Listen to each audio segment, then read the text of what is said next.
حضرت سیدنا ابراہیم خلیل اللہ علیہ السلام نے جب بین دلائل کے ساتھ قوم کو لاجواب کر دیا تو قوم کو بات سمجھ بھی آ گئی کہ ہم غلطی پہ ہیں اور حق پر تو ابراہیم ہیں، لیکن اس کے باوجود چونکہ نمرود کی حکومت کا دباؤ تھا تو قرآن پاک ارشاد فرماتا ہے قالوا حرقوه وانصروا آلہتکم ان کنتم فاعلین۔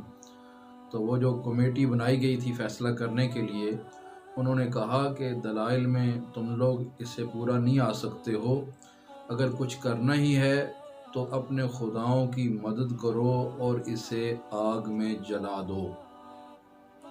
لہذا فیصلہ ہو گیا کہ حضرت ابراہیم علیہ السلام کو آگ میں جلا دیا جائے۔ تو انہوں نے یہ فیصلہ کیا کہ ساری قوم اس کے لیے لکڑیاں جمع کرے۔ ایک بہت وسیع و عریض علاقے میں چار دیواری بنائی گئی اور کہا گیا کہ اس ساری چار دیواری کو لکڑیوں سے بھر دیا جائے۔ تو سارے لوگ اپنے خداؤں کے لیے منتیں مان رہے تھے، مرد، عورتیں، بچے، بوڑھے سارے اس میں حصہ ڈال رہے تھے۔ تو جب بہت بڑی چیخا لکڑیوں کی تیار ہو گئی، اتنی دیر تک حضرت سیدنا ابراہیم علیہ السلام کو جیل میں ڈال دیا گیا۔ جب چیخا تیار ہو گئی، تیار ہونے کے بعد اسے آگ لگائی گئی تو وہ اتنی بڑی آگ کی چیخا تھی کہ آگ آسمانوں سے بات کر رہی تھی۔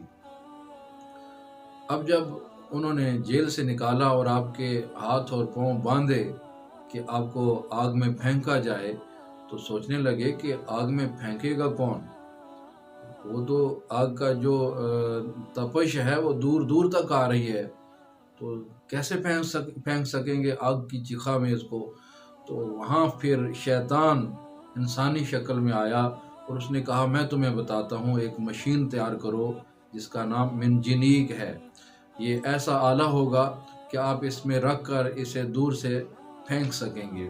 تو شیطان نے آ کر وہ آلہ ان کو بنانے کا طریقہ بتایا کہ ایسے کر کے آلہ تیار کرو جس سے آپ اس کو پھینک سکو گے۔ لہذا وہ منجنیق تیار کیا گیا۔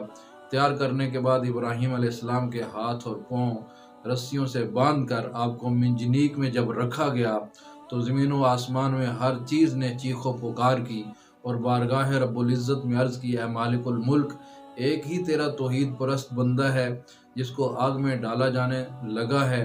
اے اللہ، ہم تجھ سے اجازت چاہتے ہیں کہ ہم تیرے خلیل کی مدد کریں۔ تو اللہ کریم نے فرمایا اچھا ٹھیک ہے، اگر میرا ابراہیم تمہاری مدد حاصل کرنے کے لیے تیار ہو جائے تو میری طرف سے اجازت ہے تمہیں۔ پانی کا جو فرشتہ تھا، بارش برسانے والا فرشتہ، وہ حاضر خدمت ہوا اور آ کے عرض کی اے اللہ کے خلیل علیہ السلام، مجھے حکم ارشاد فرمائیے میں پانی برسا کے آگ کو بجھا دوں۔ آپ نے فرمایا تیری کوئی ضرورت نہیں ہے۔ پھر ہوا چلانے والا فرشتہ حاضر خدمت ہوا، مجھے حکم ارشاد فرمائیں میں ہوا چلا کے اس آگ کو بکھیر دوں۔ آپ نے فرمایا تیری کوئی ضرورت نہیں ہے۔ پھر سید الملائکہ، ملائکہ کے تاجدار اور ملائکہ کے سردار حضرت سیدنا جبرائیل علیہ السلام حاضر خدمت ہوئے اور عرض کی حضور والا میں جبریل ہوں، میرے لائق کچھ ہے؟ تو حضرت ابراہیم علیہ السلام نے فرمایا نہیں، تیرے لائق بھی کچھ نہیں ہے۔ پھر حضرت جبریل علیہ السلام نے عرض کی حضور پھر میں اس مقام تک جا سکتا ہوں جہاں کوئی نہیں جا سکتا، یعنی سدرۃ المنتہا تک میں جا سکتا ہوں، تو اپنے رب کو کوئی پیغام دینا ہے؟ تو آپ نے فرمایا میرا رب جلیل اپنے خلیل کے حال سے خوب واقف ہے، اسے کوئی پیغام بھیجنے کی بھی ضرورت نہیں ہے۔ تو یہاں ایک بات کی طرف اشارہ کرتا چلا جاؤں کہ یہاں سے ایک بات معلوم ہو رہی ہے کہ جو اہل اللہ ہوتے ہیں، جو اللہ والے ہوتے ہیں، ان کا کسی کی مدد کرنا یا ان سے کسی کا مدد لینا جائز ہے۔ اگر یہ امر جائز نہ ہوتا، ناجائز ہوتا یا شرک ہوتا تو اللہ کریم حضرت جبریل علیہ السلام کو بھیجتے ہی نہ مدد کرنے کے لیے۔ لہذا جو بندگان خدا ہیں، جو اہل اللہ ہیں، ان کا کسی کی مدد کرنا یا ان سے کسی کا مدد حاصل کرنا یہ غیر اللہ کی مدد نہیں ہے، بلکہ یہ اللہ تعالیٰ سے ہی مدد حاصل کرنا ہے۔ لہذا یہ شرک نہیں ہوگا۔ یہ الگ بات ہے کہ ابراہیم علیہ السلام کا توکل اور یقین اپنے رب پر اتنا اعلیٰ تھا کہ آپ نے وہ جائز مدد بھی قبول نہیں کی، اور آپ نے فرمایا حسبی اللہ و نعم الوکیل، میرے لیے میرا رب ہی کافی ہے اور وہی میرے لیے بہترین کارساز ہے۔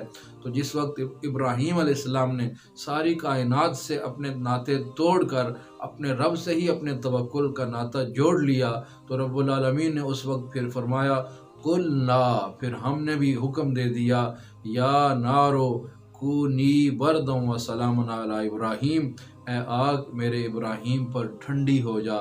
لیکن ٹھنڈک بھی بعض اوقات ہلاکت والی ہو جاتی ہے، جس سے تکلیف پہنچتی ہے، نقصان پہنچنے کا خطرہ ہوتا ہے، اندیشہ ہوتا ہے۔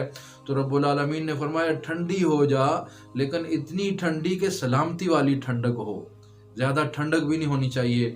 لہٰذا وہ صرف وہاں آگ ٹھنڈی ہی نہیں ہوئی، وہاں پانی کے چشمے ابلے، وہاں پہ پھولوں کی جو کیاریاں بن گئیں اور ہر طرف پھولوں کی لہک مہک نظر آنے لگی۔